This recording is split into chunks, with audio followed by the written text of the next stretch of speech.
House Oversight Chairman Darrell Issa is holding hearings this Wednesday, focusing in part on this email from the embassy in Tripoli to the State Department last February. The email asked to leave a special security team in Libya for another 4 months. The commander of that team is reportedly going to testify that Ambassador Chris Stevens, who of course died in that horrible raid, wanted to keep the team even longer but was turned down by Washington. The 16-member team was replaced by a smaller unit of diplomatic security agents. It's not clear how long they stayed. Tonight, the State Department says that the original team was being phased out as Libyan units took over and were based in Tripoli, so would not have been able to prevent the fatal attack in Benghazi.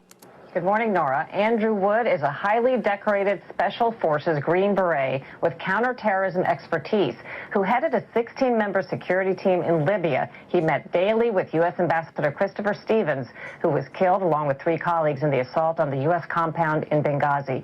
Wood says the State Department initiated an ill-advised drawdown of security in the 6 months before the assault. 1 month before the attack, Wood's military team and the last of 3 SWAT-style State Department teams left Libya. When you found out the last 2 teams were being pulled from Libya, what was your feeling about that? I felt like we were being asked to play the piano with 2 fingers.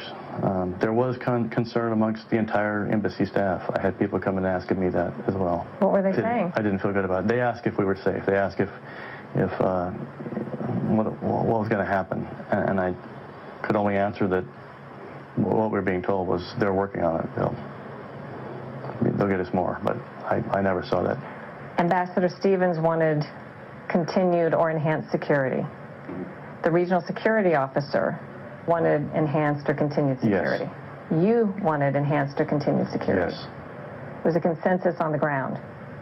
For enhanced or continued security that we had known, that we had come to live with and work with there, for the environment we had, we felt we needed more, not less. So all the experts on the ground are telling headquarters of the State Department, we need this. And the answer kept coming back as? You've got to do with less. For what reasons, I don't know. It has been suggested that budget cuts are responsible for a lack of security in Benghazi, and I'd like to ask Ms. Lamb, you made this decision personally. Was there any budget consideration and lack of budget which led you not to increase the number of people in the security force there? No, sir. Okay, that's all I need. Thank you very much. Okay, so it wasn't a lack of money, as we've heard by some people trying to suggest that. And something sprang out of that, an assault sprang out of that. And that was easily ascertained that was not the fact. And the American people could have known that within days, and they didn't know that. With all due respect, the fact is we had 4 dead Americans. Was it because of a protest, or was it because of guys out for a walk one night who decided they'd go kill some Americans?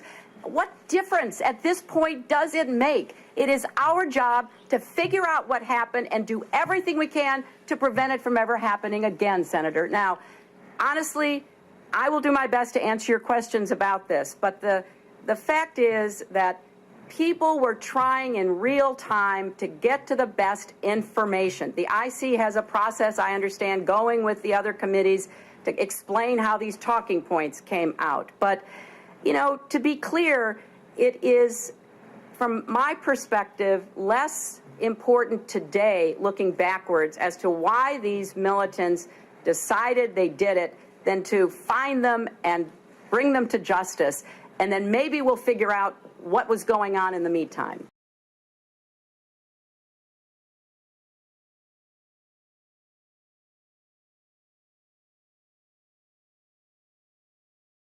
One more news question, Benghazi, the new investigation. Are you satisfied with the answers, and are you content with what you know what happened? Absolutely. I mean, of course, there are a lot of reasons why, despite all of the hearings, all of the information that's been provided, some choose not to be satisfied and choose to continue to move forward.